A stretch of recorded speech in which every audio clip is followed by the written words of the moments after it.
All right, good evening, everyone. Is the state ready to proceed? Yes, Your Honor. Is the defendant ready to proceed? Yes, Your Honor. Sorry, it took me a little bit longer than anticipated, but there was a lot of information to consider. Let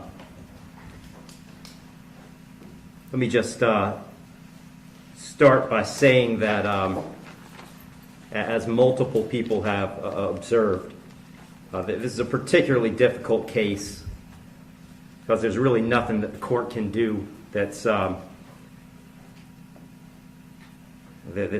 capable of fixing the harm that has been caused to the victims in this case.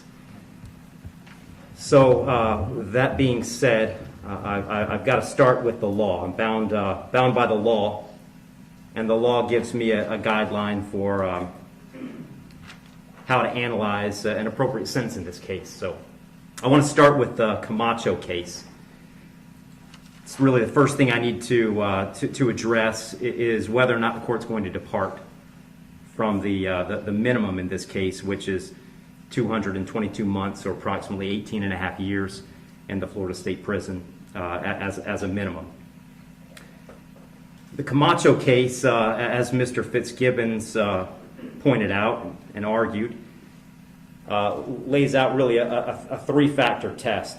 Is there a valid legal basis for departure?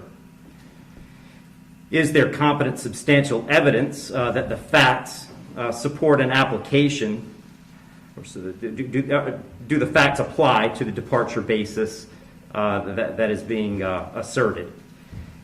To both of those questions, I answer those yes. There is a valid legal basis for departure, and there is competent substantial evidence that would support a departure.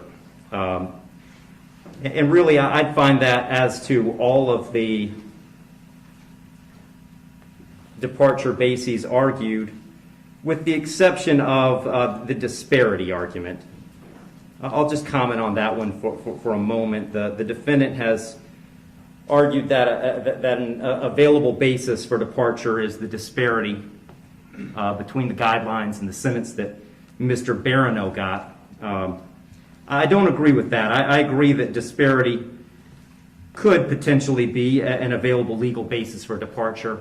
But in this case, I don't think it applies because I do think that there are important substantive differences between the facts as applied to Mr. Barano and the facts as applied to Mr. Heron. The state's put those on the record. I won't elaborate on it too much other than to say I think that the difference, the age of majority for Mr. Heron is one of those. But mostly I just think that the facts are different as between those two defendants. And so I don't believe that the facts in this case support that as a departure basis because I believe that a disparity in sentence between Mr. Barano and Mr. Heron is appropriate in this case.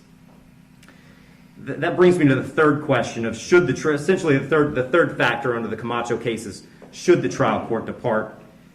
And the court in this case is going to decline to depart. So I'm answering that question in the negative.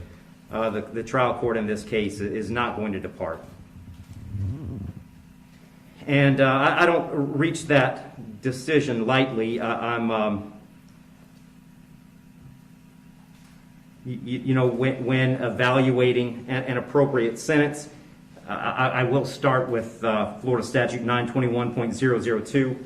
It was pointed out several times the primary purpose of the criminal punishment code in Florida is to punish.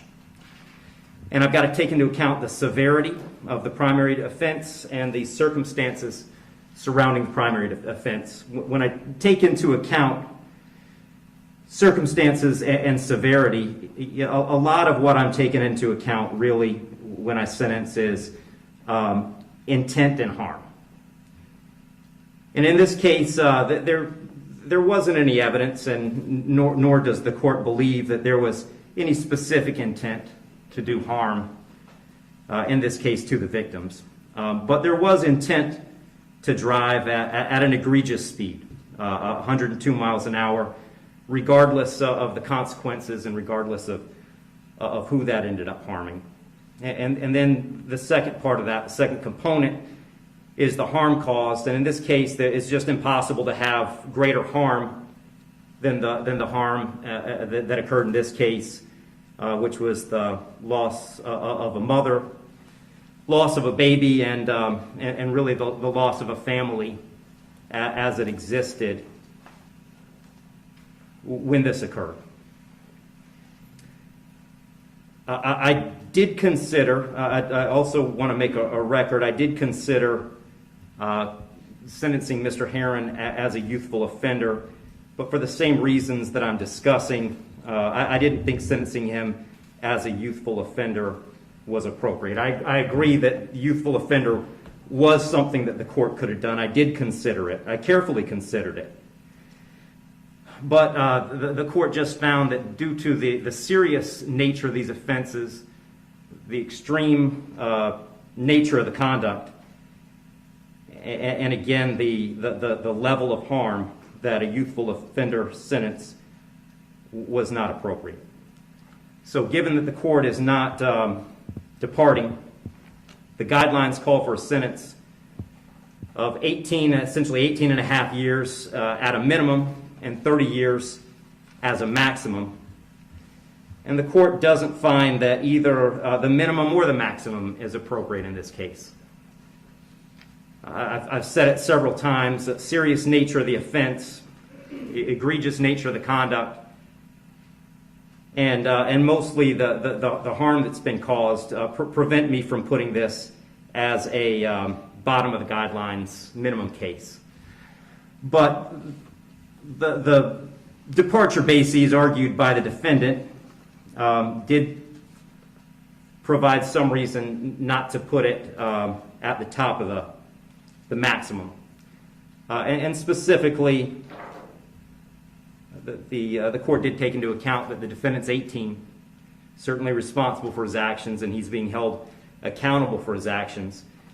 But the age of 18, the court finds, is a mitigating factor and shouldn't put this at a maximum. Also, the complete lack of prior criminal history is something that the court considered as preventing this from being at the top. So having said all that, the court is going really toward the middle between the minimum under the guidelines and the maximum punishment permitted under Florida state law. So on count one,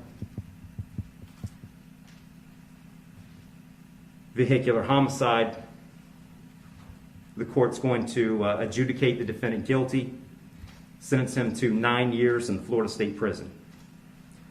On count two, same charge, the court will adjudicate the defendant guilty, sentence him to 15 years Florida State Prison, and that'll run consecutive to count one for a total of 24 years Florida State Prison.